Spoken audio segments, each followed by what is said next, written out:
Welcome to Franchise Empires.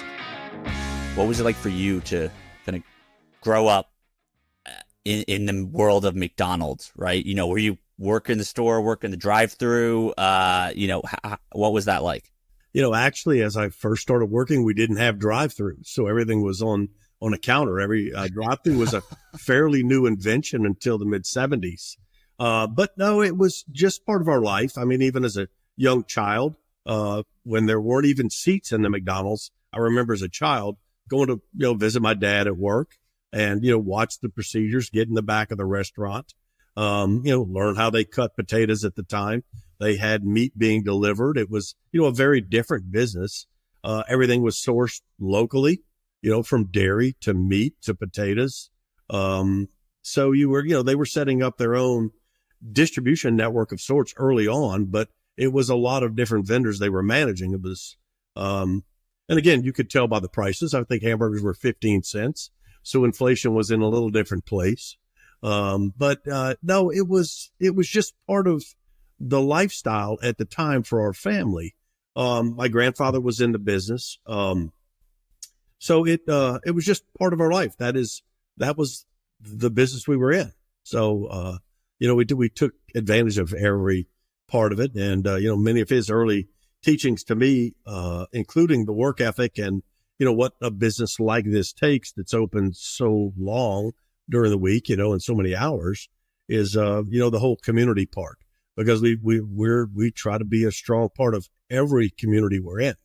And we really put our funds where our mouth is to support where we live, where our employees live and operate, and, the churches they go to, the schools, the teams they're on, et cetera. Incredible. Yeah. And Mike and Nick, would you guys echo similar that,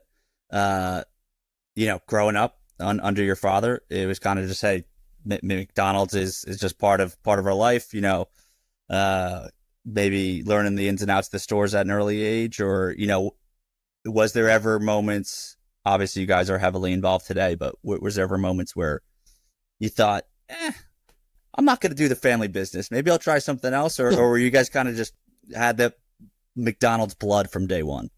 Oh, well, I would say yes. And we've been in this for quite some time. Obviously, Michael and I are both fourth generation operators, owner operators within the McDonald's system. And it was always encouraged for us to have, from our father, to have a perspective of, what do you want to do? It was never forced upon. It was never, there was never an expectation to come back to the family business or work.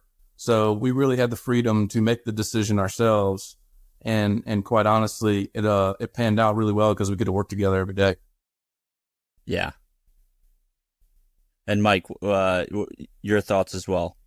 Yeah, very true. I think the last thing Dad said too about sponsoring teams and in the communities, growing up, being the sort of the third generation in Baton Rouge of the McDonald's family and being the local owner operators, we wore McDonald's arches on every single one of our teams, the baseball, basketball, and football.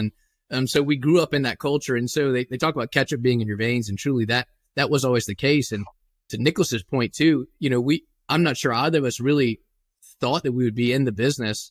We both pursued different things, and then we came back, and it is such a fantastic opportunity. McDonald's has a great brand, and we've got this amazing opportunity to work with one another as brothers, and we get to follow in our father's footsteps. And to overplay it, but we do feel like we get to sort of stand on the shoulders of a giant when we get to be in this business and learn from him, because we take a lot of pride in what we do, and certainly to be around this long, any family business, and not just the McDonald's world, but to have persisted generationally, it's unusual. And so to continue growing in that business, and Nicholas and I have taken that opportunity and run with it as well. So we certainly feel privileged for sure, but it's something that we like to think too. We're building it for a fifth generation, which, in terms of franchise business or business period, to think in terms of 5 generations is really hard to conceive, but that's what we're continuing to do, is build this brand and do the best we can for it. I completely agree on the sentiment, to have any business, McDonald's or not, right, last as long and prosper is really impressive.